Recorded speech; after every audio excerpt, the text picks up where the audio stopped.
बहुत ही गौरव के दिन लगाई और निश्चय ही हमने पास से आजाद भारत है और खातिर हमने शहीद जितना बलिदान चला है तब जाके हमने के आजाद भारत मिलल। आज बहुत ध्यान कहा थी कि जितना कठिन हो आजादी पाना और से ज्यादा कठिन हो आजादी में बरकरार रखना। आज जितना हमने देश शहादत कह के आजादी मिलल है और से कई गुना ज्यादा हमने के प्रत्येक दिन हमने के सेना के माध्यम से शहादत भरेगा। तो आज नमन है तमाम वीर सब के नमन है एक पंक्ति के साथ कि सुख भरपूर गया मांग का सिंदूर गया नन्हे नन्हे नौने हालों की चोटियां चिली गई बाप की दवाई गई भाई की पढ़ाई गई छोटी छोटी बेटी की रोटियां चली गई। अरे आपके लिए तो एक सैनिक मरा है साहब और मेरे घर की तो रोटियां चली गई। तो आज बात अगर हम करें कि इस देश को आजाद कराने के लिए जितने लोगों ने शहादत दिया उससे कई ज्यादा हम लोग प्रत्येक दिन इस देश में शांति बना के रखने के लिए इस देश को हिफाजत से रखने के लिए शहादत देते हैं। आज बेशक भारत आजाद है लेकिन कहीं ना कहीं मन में एक सवाल आता है क्या यही आजादी इसी आजादी का सपना लेकर इस भारत को आजाद किया गया था? जहाँ शायद नहीं, क्योंकि भगत सिंह ने भी कहा था कि आजादी तो हम गौरव से ले लेंगे आजादी हम गौरव से ले लेंगे और क्या ये आजादी गांव गरीब किसान खेत तक जा पाएगी? आज भी अगर बात करें कि स्वतंत्र भारत में आजाद भारत में जो गांव तक खेतों तक किसानों तक आजादी आज भी नहीं जा पाई। देश के महान संत विवेकानंद भी कहते थे कि यदि गांव का बच्चा शहर तक स्कूल तक कॉलेज तक नहीं जा पाता है तो गांव तक स्कूल और कॉलेज कराकर किसान के बेटे को शिक्षित करना चाहिए। आज बेशक मैं स्पष्ट करना चाहूंगा ये तिरंगा यात्रा जो निकाली गई है ये हम लोग सरकार से प्रेरित होकर नहीं निकाले हैं, ये हमारी भावना है। ये देश 2014 में आजाद नहीं हुआ है, इसीलिए अगर कोई सोच रहे हैं कि हमने सरकार से प्रेरित होकर निकाला है तो गलत सोच रहे हैं। ये देश 1947 में आजाद हुआ है और तब से तिरंगा हमारी आन बान शान है। इसीलिए अगर ये केंद्र सरकार सोच रही है ठीक है उसका ये मोनोपोली हो सकता है लेकिन ये तिरंगा देश के आम व्यक्ति का है।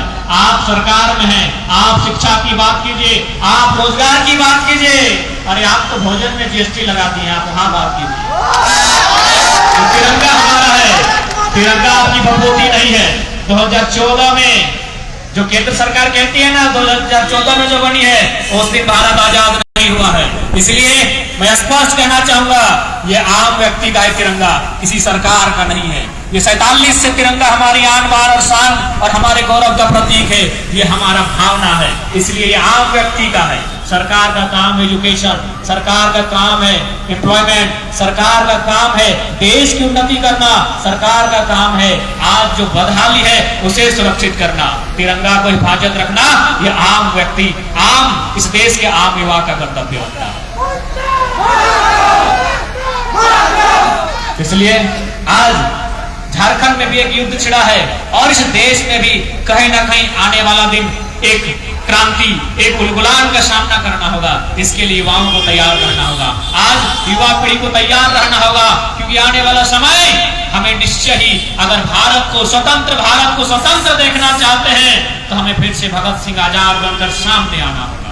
आज परिस्थिति है, आज इस देश को आज देश के हुक्मरान चंद मुट्ठी भर लोगों का देश बनाना चाहते हैं। उदाहरण के लिए आप देख सकते हैं एक उद्योगपति है माननीय जो 105 रैंक में थे आज 4थे रैंक में आ गए हैं। नाम इसलिए नहीं लेंगे क्योंकि बहुत धन वाले लोग हैं, उनके पास सरकार है, वो कहना मुश्किल है। हम लोग बहुत छात्र हैं, हमारे साथ क्या हो जाएगा कहना मुश्किल है। लेकिन आज आपको जानना होगा, आज आपको दिशा से भ्रमित नहीं होना होगा।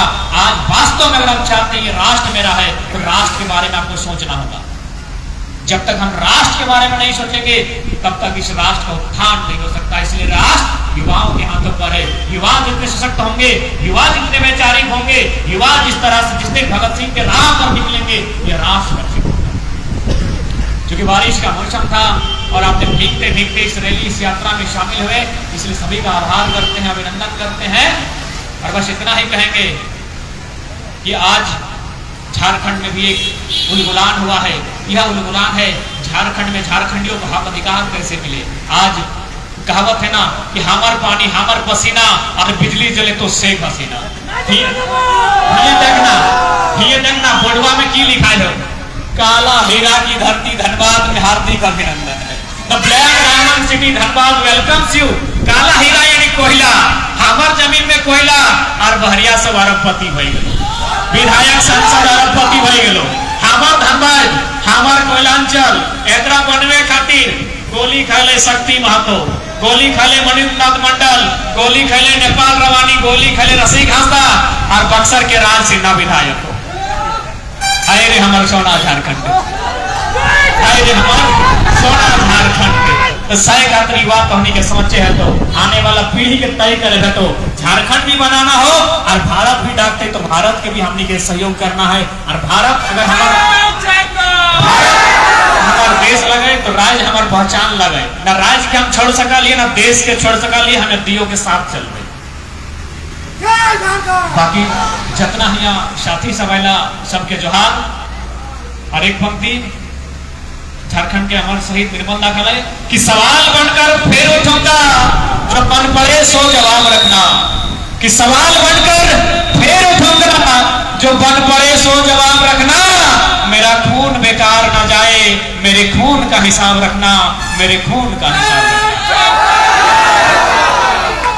पुनः आप सभी देशवासियों को, तमाम लोकतंत्र के चौथे स्तंभ उनके माध्यम से, मीडिया बंधुओं के माध्यम से देशवासियों को 75वें स्वतंत्रता दिवस की एक दिवस पूरी अग्रिम शुभकामनाएं।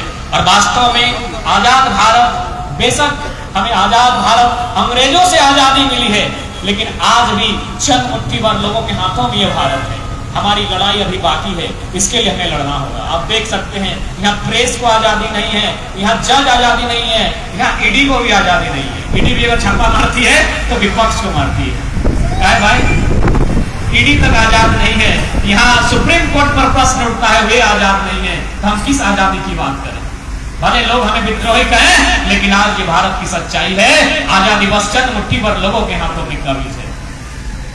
और अगर जिस केंद्र सरकार का आज चला रही है, उसी के एक श्रेष्ठ प्रधानमंत्री का स्लोगन था कि कलकत्ता के फुटपाथों में जो नंगे बदन आम यहाँ सहते हैं, कलकत्ता के फुटपाथों में जो नंगे बदन आम यहाँ सहते हैं, उनसे पूछो 15 अगस्त के बारे में क्या कहते हैं।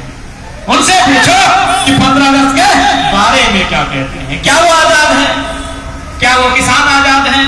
क्या वो मजदूर आजादी का अनुभव कर रहे हैं? एक स्वर में एक ही गूंज आएगी कि आजादी चंद मुट्ठी भर लोगों के हाथों में है, जिनका रैंक कोरोना काल में 105 था, 4 नंबर में आ गया है।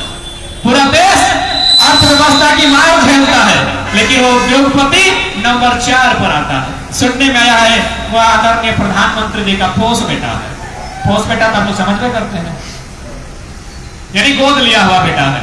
खैर ज्यादा नहीं कहेंगे क्योंकि वे लोग बड़े बड़े लोग हैं, पुलिस प्रशासन उनका है, हम लोग छोटे छात्र हैं, कभी भी कुछ हो सकता है। लेकिन इतना कह देंगे, अगर भगत सिंह को मानते हैं तो अंधभक्ति को त्यागना होगा। भगत सिंह को मानते हैं तो ये जो किसी पार्टी के किसी नेता के पीछे चल पड़ते हैं, इसे त्यागना होगा। क्योंकि भगत सिंह ने कहा था कि अगर सामने पिताजी भी खड़े हों तो उनसे सवाल कीजिए, ये काम हमसे क्यों करवा रहे हैं। इसलिए आज जितने भी साथी आए हैं, आपका बहुत बहुत धन्यवाद। बारिश में भीगते हुए हम लोग यहाँ तक आए हैं और इस आजादी की गरिमा को बरकरार रखना, इस